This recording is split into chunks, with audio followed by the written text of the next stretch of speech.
Okay, this is most disturbing, page 27. Vicky offers additional insight. It was the almost constant fear that Christine had, she says, that played into his ups and downs. Even being younger, I was fearless. More like mother and maybe my grandmother. Christine could never understand how, as a little girl, as a little kid, I could simply walk out of the house at 10 o'clock at night. The thought of being out in the dark just terrified her. Was this part of Christine's overall timidity, or one of a collection of fears that would haunt her personal and professional life? Question mark.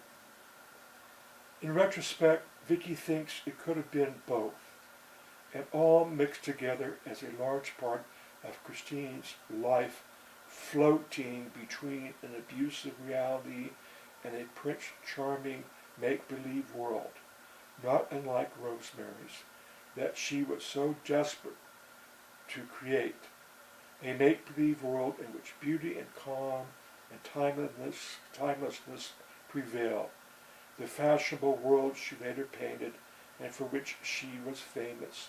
In that world were the fears? Question mark. Well, there is this, Vicky says. My sister and I both had persistent dreams about tidal waves when we were kids. She was much more afraid of them than I was, and her dreams were really nightmares. I was afraid too, but fascinated with big waves as well. Later in life, when we were apart, we'd often call one another to talk about the latest tidal wave dreams we'd had. As time went on, though, both Christine's fears and her mood swings became more predictable. I can't speak for my brothers, but that made it a lot easier for me to be around Christine.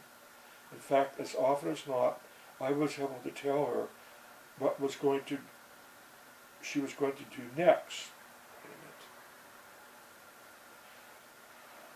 In fact, as often as not, I was able to tell her what she was going to do, often as not. I was able to tell her what was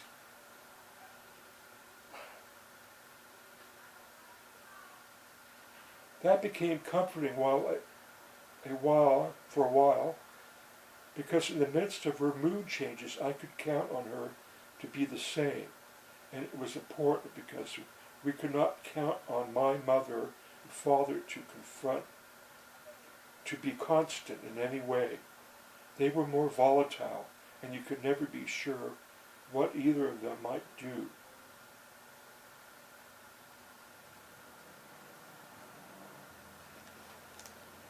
Now, here's a younger sister saying that her and Christine had nightmares about big tidal waves.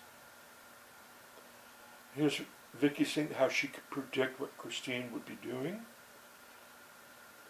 predicting what her fears are.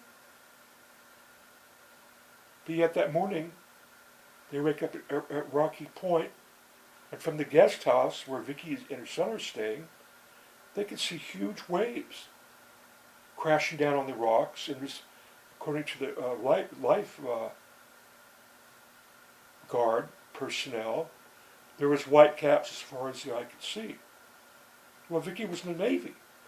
She knew what that meant. When you can see white caps to the horizon, that means there's a wind blowing. And there was a wind blowing. And if the wind blows up top the ocean, that creates large waves. So why can't Vicky predict that? This is someone, that was in the Navy. So they head down there with Christine and Drew, who's 8 years old, into this gulch that's 15 feet wide where the waves come in, hit this wall and shoot 50 feet in the air. I was seeing it, this is high tide. It takes about 15 minutes to walk down there. You're going to see that guys are going up. Why isn't Vicky saying, gee, this kind of looks like our mutual large wave nightmare? Do you think we ought to go further? What do you say, Christine? Aren't you afraid? Doesn't this remind you of our nightmare and your nightmares? You know, maybe we should turn back. You know, why do you want to take your daughter down there and expose her to big waves? I'm pretty sure there's big waves down there. Let's not take a chance. You know, and if we've come here to look for sea anemones and the tide pools, I don't think this is a good time. What do you say, Christine? Are you shaking in your boots? Are you a little afraid? The Book of Lies. Unbelievable. I bought this book a year ago and I should have read it when it came out and attacked it. Biggest mistake.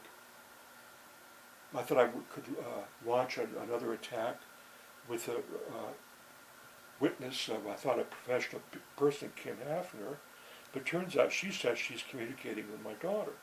So now I suspect I already was suspecting my daughter's writing her own book for money, and Kim might be helping her, making false reports of what a crazy, wild man I am, that imagine people are against me and I'm deluded, and you know.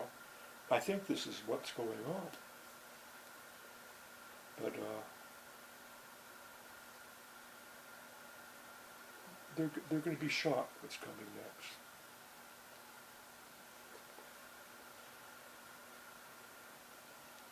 I entered a painting. I'm the only one that did a painting of Christine, world famous artist that did images of beautiful, beautiful women that were all over the world. No one did a portrait of her, not even her artistic husband did her portrait. I'm the first. It's hanging in a show, and I'm going to the opening on Friday. First real show I've ever had. And from there, the truth will be published and come out. Thank you.